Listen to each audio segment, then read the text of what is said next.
बिस्मिल्लाहिर्रहमानिर्रहीम। मोहतरम सामीन कराम, इससे पहले वाली वीडियो के अंदर मैंने आप हज़रात के सामने 19 के हिस्से को लेकर कुरान पाक का मौज़ा बयान किया था। आज मैं इसी 19 के हिस्से को लेकर कुरान के कुछ मजीद दिलचस्प हकायक आपके सामने पेश करूंगा।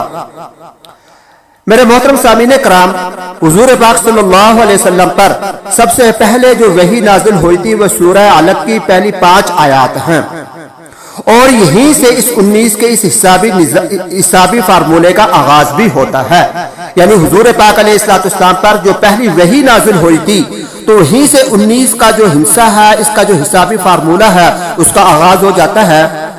वह इस तरीके से कि इन 5 आयात कुल 119, इन 5 आयात के अंदर 19 अल्फाज आते हैं, 19 अल्फाज, और ये 19 का हिस्सा इससे पूरा हो जाता है।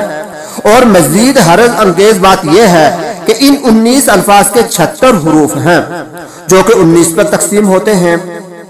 और यही बात नहीं बल्कि और आपको मैं मजीद बता दूं दिलचस्पी के लिए कि कुरान पाक की सबसे आखिर में नाजिल होने वाली सूरत जो है वो सूरह नसर है, इज़ा जाअ नसरुल्लाह। और इस सूरह नसर के भी कुल 19 अल्फाज हैं।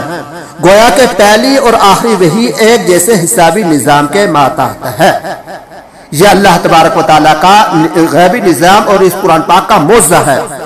मेरे भाइयों दोस्तों, डॉक्टर जाकिर नाइक साहब इंडिया वाले, इनकी एक किताब में, ये अपनी एक किताब के अंदर लिखते हैं कि कुरान पाक की जो सूरतें हुरूफ मुक़त्तआत से शुरू होती हैं, जैसे हुरूफ मुक़त्तआत है अलिफ लाम मीम, अलिफ लाम रा, काफ हा या आइन स्वाद आइन सीन नून काफ, ये अल्फाज है।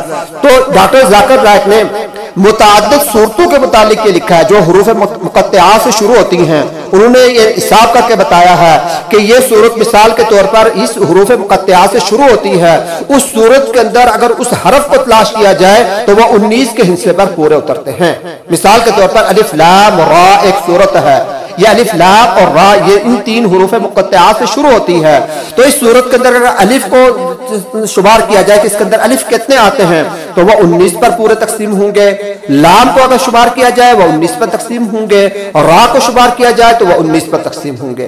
तो इस तरीके से उन्होंने बहुत सारी सूरतों का उन्होंने जिक्र किया है कि जो जिन अल्फाज से शुरू होती हैं तो उस सूरत के अंदर वह अल्फाज जो हैं इतनी तादाद के अंदर आते हैं कि जो 19 पर तकसीम हो जाते हैं।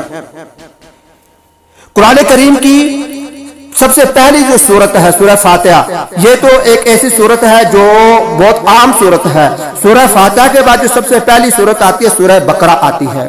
सूरह बकरा की बारे में मैं एक छोटी सी दिलचस्प बात आपके सामने रखना चाहता हूं। इसका ताल्लुक 19 के हिस्से के साथ तो नहीं, लेकिन हिसाबी फार्मूले के तहत इसका निजाम है।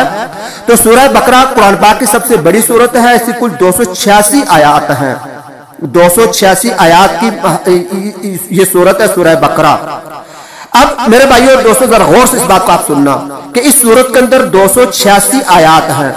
286 के शुरू से अगर 2 को हटा दें, 2 हटा दें तो कुल बाकी बचता है 86। और कुरान पाक के अंदर जो मक्की सूरतें हैं उनकी तादाद 86 आती है। यानी 2 को हटा दें तो मक्की सूरतों की तादाद आ जाती है और आखिर से अगर 6 को हटा दे तो बाकी बचता है 28। और कुरान पाक के अंदर मदनी सूरतों की जो तादाद है वो 28 है। शुरू से 2 को हटा दे मक्की सूरतें सामने आ जाती हैं उनकी तादाद, और आखिर से 6 को हटा दे तो मदनी सूरतों की तादाद सामने आ जाएगी।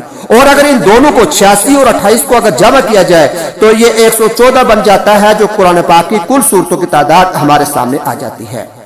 सुभान अल्लाह, ये कैसी अजीब बात है। अल्लाह तबारक व तआला ने कैसा एक निजाम रखा है इस कुरान पाक के अंदर। तो मेरे भाइयों और दोस्तों, आजकल के इस तरक्की याफ्ता दौर में ताकतवर से ताकतवर कंप्यूटर की मदद से भी ऐसा हिसाबी निजाम बनाना नामुमकिन है। लिहाजा कोई सही और अकल आदमी इस बात का इनकार कर ही नहीं सकता कि कुरान करीम का हिसाबी निजाम अल्लाह तबारक व तआला का ऐसा शाहकार मौजज़ा है जिसका जवाब क़यामत तक कभी कोई नहीं दे सकता। अल्लाह तबारक व तआला हम सबको इस कुरान के साथ अपना ताल्लुक हमेशा हमेशा कायम दायम रखने की तौफीक अता फरमाए। व आखिर दावाना अल्हम्दुलिल्लाहि रब्बिल आलमीन।